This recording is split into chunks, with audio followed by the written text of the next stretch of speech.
One of the reasons I ask this is because I've been thinking lately about my life. Like, as you know, today is my birthday, so I was reflecting. And I was thinking about the fact that I'm 73 years old, so I was reflecting. Yeah, it's old. I need a, I need a wheelchair. I need a wheelchair at this point. But so I reflected on growing up in Alabama, walking up down the road, picking cotton, doing all that stuff, right? And then I was reflecting on how I moved out to LA and all the hell I went through when I moved out here. Because coming from a plantation to California, it was like going from night to daylight, or from heaven to hell. And so it was really interesting, the things I went through and the stuff I did. And then I reflected on when I started Bond 32 years ago.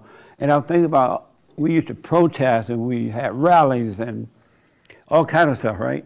And a lot of those people have died. I know so many people now who have died. And that they're my age and older and younger. In my family, people that we protest with, people I met over the years. And so I reflected, wow, those people are dead now. And then I started to reflect on when I first started Bond, the nonprofit here. I was thinking about the people I met since then. And I used to think that people who said they went and forgave, that they had truly forgiven. You know, they hear me say, go forgive your mother for turning you away from your father, impose her will, and forgive your father. And people are like, yeah, I've forgiven. I went and forgave my mama. And I feel so much better. And I used to believe that at one point. I believed that. And I thought that they understood that all human beings had to forgive, because God said in order for us to live, we must be born again of the Father, because every human being that's born of the mother is dying. They're not living. Their eyes are open, but they're miserable on the inside, living in imagination, and don't have love, because if you don't have love, you don't have anything. If you're not been born again of the heart, you're not going to change. Your life is not going to change. You can fake it, pretend it, and say all the right words, but inwardly you'll be miserable. And so I was thinking about the people that, and the reason I was thinking about that, because I remember asking God to let me see myself, to let me see what's wrong, because I had gone to different churches, and I'm kind of speeding this up a little bit, but I had gone to different churches and I had no peace. I read the Bible. I couldn't remember the Bible, but I read it. And if you saw my old Bible, it has red, blue, green. You know how the Christians mark up the scriptures so they can remember, right? It's just like that. It's very colorful. But nothing helped. So I asked God to let me see what was wrong with me. So he allowed me to see I had this anger, because I didn't know I had the anger. I thought I felt love. It was emotional, but so I thought it was love for my parents. I didn't. And so he allowed me to see that I needed to forgive my mother, forgive my father for not protecting me from her. And my mother seemed like a nice lady. If you saw her, you would love her, really. But she had this thing against my father, so she was angry. And so I saw that, and I went and forgave, and that was like 33 years ago. And when I forgave, God took away the spirit of anger from me. He just took it away to a point that I never even think about it anymore. And so I never even think anger. I never have to battle with it. I never have to watch it to make sure I don't get angry or anything, right? And so he took the spirit away. And I noticed that over the years, as time went by, when things would happen to me, I could never get angry about it. And so I thought that the people who said they were forgiven would live in the same way, that when challenges come, they would be able to stand strong because they didn't get angry. It's like what you were saying about your mother and all, you see it, you don't get angry anymore. And so I thought everybody was feeling that way, right? But I noticed that when they argue with one another, or friends would turn on one another, they would just get mad and not be friends and everything right away. I'm like, no, slow down. what about the love you're supposed to have? God said we should love our enemies. But I noticed that people weren't loving even their friends once they disagreed or that, right? And I couldn't understand how were they doing that, because once you're truly born of love, it's impossible to be angry again, because anger is of the nature of the devil.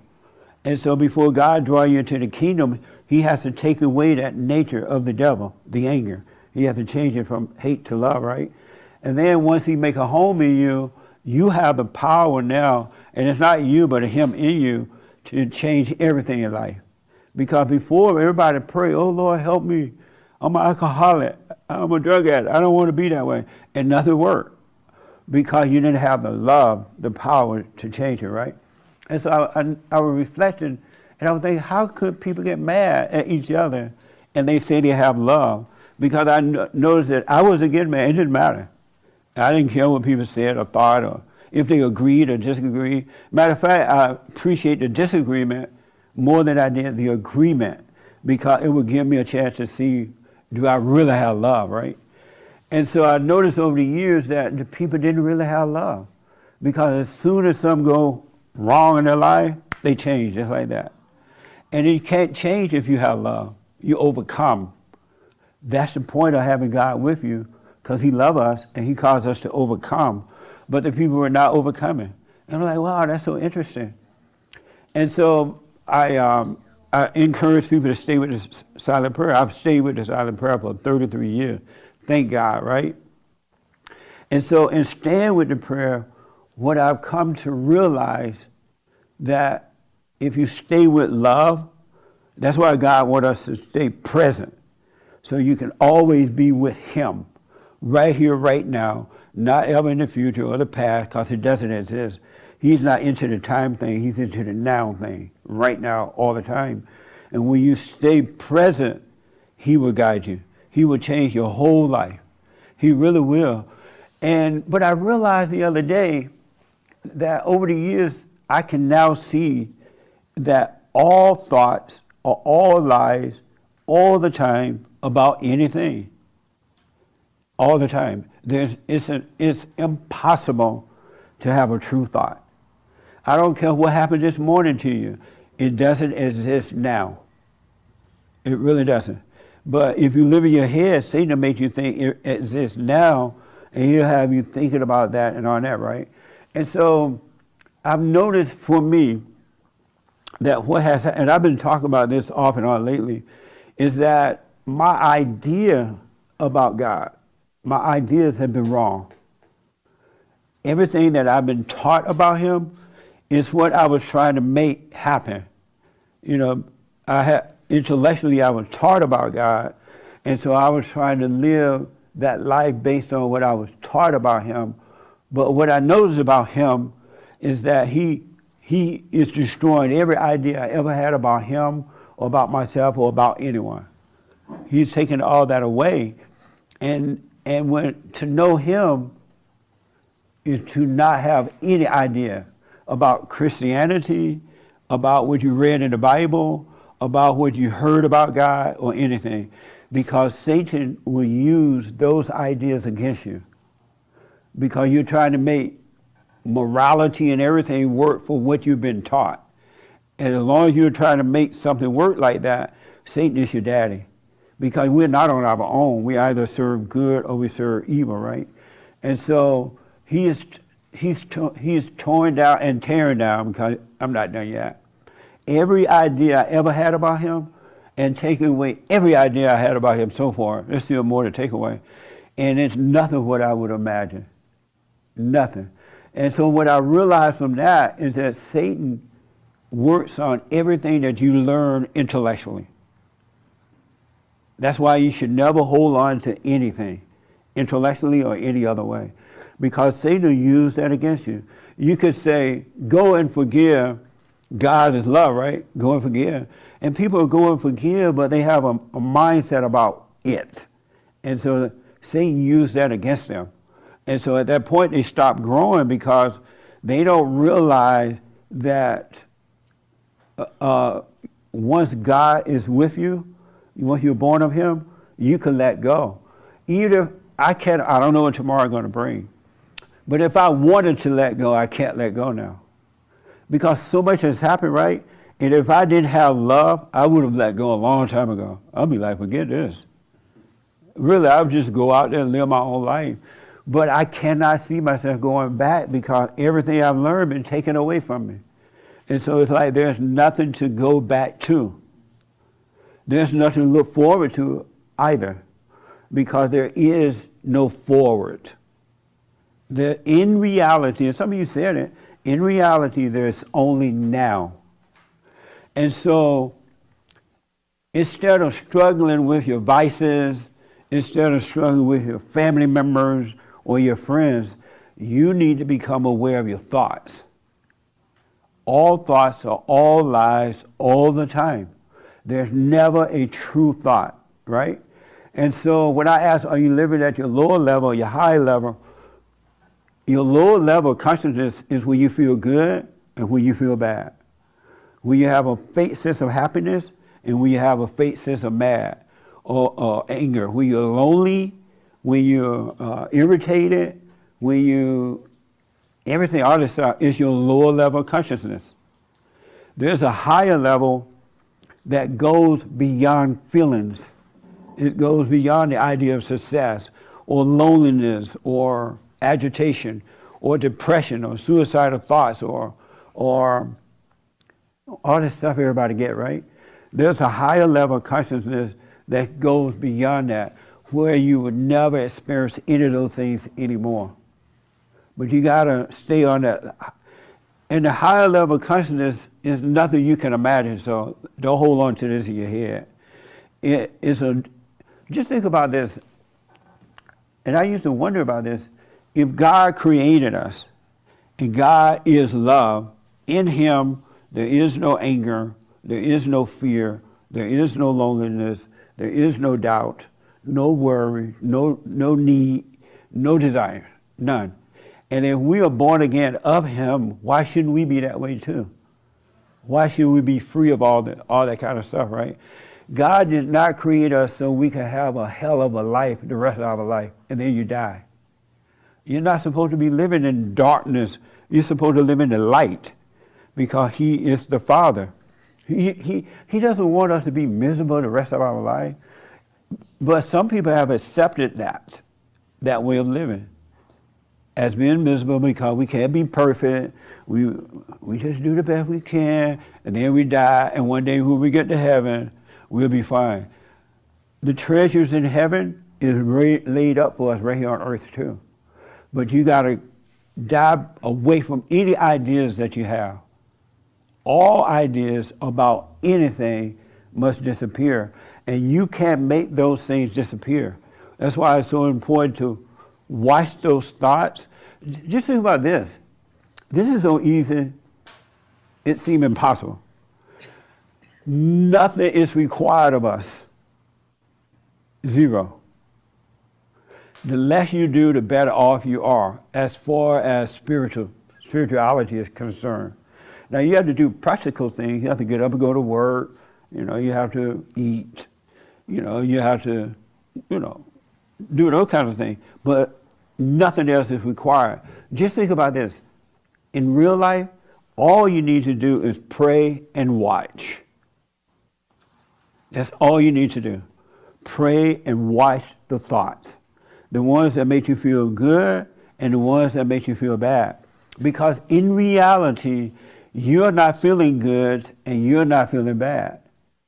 You have no needs. You have no wants. It's just the not you, that ego mindset, which is of the devil, the ego feelings make you think it's you because you've identified with it for so long. But the real you have no need for anything. And when you overcome the mind, you're going to see that, and it's mind-blowing. It is. So the higher level of consciousness is to watch the lower level and let it pass.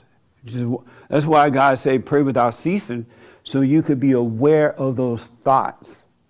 Anyone who has fear, doubt, worry, anxiety, suicidal thoughts, angry, somebody can hurt your feeling or your reputation or this, you're worshiping the devil. You're on that lower level of thinking. Because if you're on the higher level of thinking, which is of God, right? No one can make you feel any of that stuff. You have no illusion of a reputation. You have no envy and jealousy and strife. You cannot go against anyone. You pray for them. You wish them well. Even Hitler. Y'all heard of Hitler, right? Hitler's still living. It is in our government today. Hitler is in our families today. He's in us until we overcome it. We are Hitler. Hello, Hitlers. You could hate Hitler, but you don't see the Hitler in yourself. Anyone who has fear, Hitler is your daddy. Anyone who judged their fellow man, Hitler is your daddy.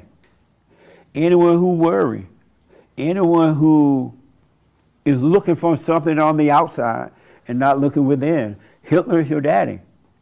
You're no different than a Hitler. You're no different than all this murdering and stuff that's going on now. It's the same spirit. You gotta pray and watch, and if you have any desire for something, just know you're living a lower level of life. If you're trying to have this or that, thinking it's gonna make you feel better. So a good example is when things happen to you. They're not happening to you at all. It just feels like it's happening to you. And I didn't know that before because I knew I didn't have the anger, right? And I knew I could not go back. And I had to just, and I know when the ego would be attacked, because nobody told me, so I didn't know. I learned the hard way. At least I'm telling y'all. When I remember I had a job once in Oregon, I mentioned this, and it would be so hard on me sometimes because I didn't realize the mind was working me. And so I could barely breathe. I would have this terrible pain in my body. And when you have that pain, the devil is talking to you, right? Oh, you're going to lose this, you're going to lose that. How are you going to do this is that, right? And I used to be so bad that I would just go home and fall out on the couch. I couldn't eat, I couldn't sleep. It was worse than driving by the dock of the bay. But I noticed that the next morning I would get up and go to work. I had no other choice. I just faced it. But nobody said, oh, that's your ego. Let that happen, right? So I didn't know it. But as time had gone by, I realized now that that's not me, but it's the ego nature, the devil's nature in me. And now that I have the light of God in me, it is destroying the darkness. And he has shown me never identify with that as you. It's not you. It's the same thing that Paul said. The things I don't want to do, I do. The things I don't do, I don't want to do. Whatever you said, right? That thing is controlling you, but you have not been told that it's not you. And so when situations happens, don't run from the situation, relax in them. Because you have the light of God. If you have love, perfect love, you have the light of God, and he will destroy that. So if you feel afraid, let yourself feel afraid. You don't have to go around telling everybody, oh, I feel afraid, right? Because the light sees it. God sees it in you, and he is separating you from the not you. That ego nature is of the devil. It's not you. And the light, so you got the light of God, so you got love. Now the love will fight the darkness. You can't fight it. If you didn't have the light to fight it for you, you'd be in a real mess. You need the light. That's why God said, go and forgive before you enter in, because the darkness and the light have nothing in common. Zero. They have nothing in common. And I only know this because he's allowed me to see this. I'm telling you by experience. And I know when you're going through your ego trip, I know what it feels like. And when you take it all serious, oh, I'm just so scared, it hurts so bad. It's funny to me now, but it wasn't funny when I was going through it, right? And even now, if I should fall into a thought, I automatically know now. And knowing it from the higher level of consciousness, you're able to just let it go. You will grow in the light, but you got to let go of everything. Meaning don't fight against anything. You got to completely let go. It is not you. I learned it the hard way, but I'm grateful that I did. Because I don't know if I would have gone through it in the way that I've gone through it if I knew in advance, right? The devil tried to use that against me. But you got to let the ego die. And when you're letting the ego die, you're confessing, I can't do anything on my own. When I realized that I was all in last year, I couldn't help myself, right? And I'm like, I'm all in. I'm just going to let go. Whatever happens just has to happen. Because there's nothing I can do about it. You need to surrender to the light. You need to literally surrender. Then the darkness will have to disappear. Slowly but surely, it will disappear. Because now you're surrendering to God, meaning that I can't change myself. Why worry about anything? Why worry about what someone thinks or what I think or anything? Let go, let the light change you, and you'll be fine. And you'll grow in consciousness. And then the consciousness will allow you to see the darkness, the ego nature, the mind, which is not your own. And so when you are tempted with it, you're able to let it go. Just seeing it will let it go. You're not required to do anything but pray and watch. And do the practical things. Do what's in front of you. Go to work. If somebody offends you at work, and you all of a sudden you're scared or angry, be glad for that. And when I say be glad for that, you're not going to be jumping up and down, oh, look at me, I'm in misery. I'm so happy. You're not going to, but what I'm telling you, don't run away from it. Let that happen to you. Because it's not happening to you, it's happening to the not you. It really is. It's not you. You're not your thoughts and your feelings. And that's what God is trying to let you know. Let go. The pain is not you. The fear is not you. God is nothing like what we can imagine. You have no idea what he's like. That's why he'll destroy all those ideas. Morality is not even what you think it is. We've been taught morality, and now we're trying to live up to morality. And if someone is not living your morality, you judge him. You judge him, right? Oh, look at them. They're sinning. A sinner judging a sinner. But you need love first in order for that to happen. Otherwise, it's not going to happen. So you got to let go of all your ideas about anything. And your feeling cannot be hurt. You, the real you up here, cannot be hurt. The real you, the not you down here is what's being hurt. So when people talk about you, or you lose a little money, or you don't have the kind of car you think you want, and all that, just know it's not you. It's not you at all. You don't have pain. You don't have a need. All your needs are met. Every need is met. But if you're in your imagination, or you compare yourself to others, or you try to be like others, and then you're running from group to group, friend to friend, club to club, you're looking on the outside for the answer, and you're never going to find it. The kingdom of heaven is within us. It really, really is. But you got to practice living from that kingdom instead of living from the outside. And you'll grow into it. You will grow in the kingdom. And you will overcome the world. And life will become amazing. That makes sense a little bit? But you got to stay with it. You really got to stay. And when the world on the outside is falling apart, be grateful for that. When you lose friends and family members and all that, be glad for that.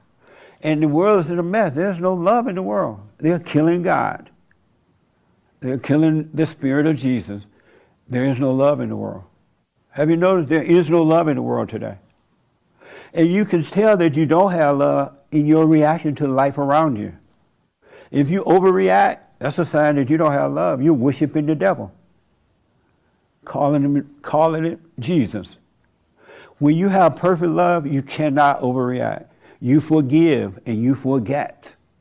You let it go. God doesn't remember what we have done. Why should we remember? Because you're his son, you're his daughter. You don't remember anything. You forgive, you forget. To forgive means to forget. You don't hold anything against anyone. They can't help it. So stay with the prayer and watch. That's all that's required. And it's not, it's you watching, but it's not you. It's the light shining on the darkness so that you can see. The light, the darkness, and the light has nothing in common. And the darkness cannot perceive the light, but the light can perceive the darkness and the light. It can perceive, but Satan can't perceive the light at all. Not one iota. When you're of the devil, when you're fighting with one another, and you're judging one another, you don't know you're the devil, do you? You think you're God. And you think you're righteous in judging your family members and others. And you're not. The devil doesn't know he's the devil. And I want to mention, stop. S-T-O-P. Oh, I can spell stop. Stop taking on other people's pain. I was watching this woman on TV, and when they have black people on the show, and whether they're black liberals or black whatever, right? She take a, that's so nice. She says, if something bad happened to the black, I'm so sorry for it. You know that shooting that happened where the white guy killed up some black folks? She taking all those black people pain. I'm like, who do you think you are that you're going to take on somebody else's pain? You can't even handle your own pain. But what it is, you feel holy when you take on someone else's pain. You feel like you're doing something wonderful. You feel like you're a Christian. You feel like you love, right? You don't. It's all ego. You feel good about taking on somebody else's pain. That's the dumbest thing I ever seen. Even when I was in my father's state, I didn't take on nobody. It was enough to do with my own pain. I don't want your pain. What the? My cousin called me up. He lives in Brooklyn, somewhere up there by near Connecticut or something. Near where the shooting happened in Brooklyn. Buffalo, yeah. Where he live? He lives somewhere by there. And we did a little segment on what happened in Buffalo and how those black people had this press conference with this ambulance chase the lawyer. Remember that? And the blacks were carrying on at this little press conference, right? And but they had the race hustler lawyer there. What's that man's name? Benjamin Crump. Yeah, they had Benjamin Crump. If you're gonna have a press conference about your kinfolks being killed, you ain't gonna bring no lawyer with you. You know what I mean? Who's gonna feel? Everybody's gonna know you playing a game. It's about the money. It ain't about anyone that was shot up or anything, right? But these black people were carrying on. I lost my mama. I lost my grandmama. And one lady, she stood up like, oh, we love you, mama. Like mama in heaven. Why she look down for mama? Everybody mama in heaven. You're going to be surprised where mama really located. Especially if you die with anger, and mama died with her anger, mama ain't up there. But everybody mama is in heaven. I ain't had one person yet to tell me mama's in hell. Anybody that matter, you know, mama might be in hell. Everybody mama is in heaven. But you were hell on earth. Couldn't you get rid of mama, right? You were hoping mama die. And as soon as mama died, all of a sudden mama's in heaven. But anyway, they had this press conference, so my cousin called me up and he said, he left a message for me to call. I called him back, punch it. I'm like, yeah. He said the word P at you. I'm mad at you. And I never get mad at you because we grew up like brothers. My cousin, but we grew up together. I'm like, why are you so mad? Because I saw your video where you were laughing at the black people that were dead. I was like, it was funny, huh? He was like, no, it wasn't funny. We are not supposed to laugh at the dead. You know, we weren't raised like that. I'm like, why not? They dead. I'm like, that was pretty funny when that mama said, I love you, mama. Yeah, that ain't funny. And he would hit at me, right? He like, I'm real mad. I never get mad at you, but I'm mad now. But by the time we ended the conversation, he was laughing. He wasn't mad no more. I'm like, man, that was all an act. Because if you're going to hold a grieving press conference, you're not going to have a race hustler lawyer there with you at the press conference. You know what I mean? The bodies are not even dead yet. Cold yet. And you got a lawyer? Who's going to think, oh, this is legitimate? You leave the lawyer, tell the lawyer to stay at home and eat some chicken and greens until you come back. Because after the funeral, we have some good old chicken and greens and candy. But stop taking on people's pain. You don't have a right to do that. God doesn't even take on their pain. He will let you suffer until finally you had enough. Have you noticed that? And you pray to the Lord, oh Lord, please take my pain away. Oh Lord, please help me. He's like, okay, yeah, right. So why are you doing it? The world used to not be this way. At one time in life, we knew not to take on other people's pain. We knew to pray for one another. We knew not to gossip about one another. That's all gone now. Everybody taking on people's pain and crying and everything. So here's what I want to suggest for you. Have no opinion about yourself. Don't call yourself good or evil. Don't call other people good or evil. You'll see what's going on, right? Pray for one another. Stay with the silent prayer, and the Lord will meet your needs. Your need will be taken care of. There's a higher love there for us, and He loves us. He will take care of us. Do the practical stuff, but stay with the prayer. And if your ego hurts because someone offended your ego, because they're not offending the real you up here, they're offending the you down here, which is not you. They're offending the devil, and you think that is you. It's not you. And the devil wants you to think that because he doesn't want to die. He wants you to overreact so he can stay alive. He doesn't want you to be still so the light can destroy the darkness.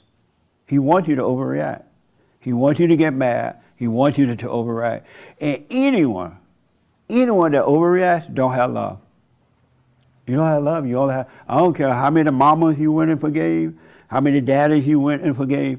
It's impossible to have love and still overreact to things. It's impossible. Because the light will cause you to be still so you can overcome the world. And if you do have anger, like you mentioned you have anger, right? Just watch it. Watching it will resolve it. It will disappear. Don't try to make yourself not have it. Don't judge yourself for seeing it. Just see it. Or just imagine you could have a life of just seeing. Just think about it. That's so deep, I don't know what to do with it. And that's what I didn't know about God. I didn't know that the only thing that God required of us is to forgive, come into the kingdom, and watch. The devil is trying to prevent us from watching, and we're catching hell, right? But I didn't know that. I had this whole nother idea about God. But He just wants us to watch. He loves us. He'll take care of us. You don't have to do anything. You can't make yourself not be an alcoholic or a drug addict or whatever your vice is. And if you notice, God is not even judging the vices. He judges the heart. If you have no love, you have nothing. And human beings have been taught to focus on the vices. The devil tricked them again. Everybody trying to overcome their vices, but you can't. Because it's spiritual, it's of the devil, it's not even of you. So the higher level is to watch the feelings, whether they're good feelings or bad feelings, the worries or doubt, and do nothing about it. But watch. Don't run from it. Let it happen. And do what's in front of you. Practical things. Everything else be taken care of. All right? So you don't want to live the lower level or the higher level. You want to live up here. Because to feel good, feel like the higher level, that's not it. And even when you're feeling good, if you're not having conflict or anything, the devil is not, and you feel like, oh, things are fine, you still pray and watch. Because the moment you think you're feeling good or you're there, Satan will get you with something else. He'll let you feel good for a second, and then as soon as you're feeling good, he'll give you something to bring you down. As soon as he bring you down, he'll bring you back up. He'll bring you back down. And after a while, you want to jump off a bridge. You want some opioids. Is that what the white people take? Is that right? It come from Mexico? Yes. You want to take that. But up here, you don't need a 1/n of that. Really. And so the light is going to make the ego hurt. But the ego is not you. Let it hurt. Don't do anything about it. Let it hurt. And watch all the little feel-good things you do. You go feed the hunger, right? Now you feel like a Christian. Oh, I went and fed the hunger today. I'm so holy. I fed the poor. Or I did this. You're bragging. It's all ego. But it's not real, because as soon as the hunger is full, now your anxiety is back. Your fears are back. Your worry is back. Now you got to find something else to do to make yourself feel good again. You know what I mean? All right. Well, finish your point, then we'll blow the cake out. Just sing right now. Okay. Birthday to you. Amazing. Happy birthday To you. Happy Birthday. dear Jesse. Happy birthday. To you. Nice. Thank you. Happy birthday to you. Amazing. See? So, Kelly made a cake for me too, and they brought it on the show. They had like 1,000 candles, look like, and I wasn't able to blow them out. So, Hassan, if I show them what's on the cake, will it fall off? Oh, I don't know. Yeah, probably. This is such an amazing cake. Hold it like this. Huh? So it has some pictures of me and my daddy. Y'all see that? That's me and my daddy. Oh, we love my daddy. Huh? Hold that in. Hold the other end. Oh, for the camera to see it. Yeah. See, that's a picture of me and my daddy. He did. Nice. Thank you. Thank you, man. Oh. Oh, somebody wanted me to read. If you can feel the unforgiven minute, this is deep. If you can feel the unforgiven minutes with 60 seconds worth of distance run, yours is the earth and everything that's in it. And which is more, you will be a man, my son. That's true. Once you overcome your anger, you will become a man and a woman. A woman become a woman. But you gotta let it happen. You really gotta let it happen. Thank you for this cake, man. It's so nice. Oh, it's Nick's birthday. Come here, Nick. Go ahead. No, go ahead. No. Again. Come here, Nick. It's the Anchor Baby birthday too. Did this? I know, I'll but do we it do it again, but again. we could do it again. Come, Are you sure? please. Are you sure? I already Yeah. had one of these. So we already didn't had have one a of- cake for you. That's for you. Come on. I already had one of these. I know we'll celebrate again. 1, 2. Oh, thank you, man. 1.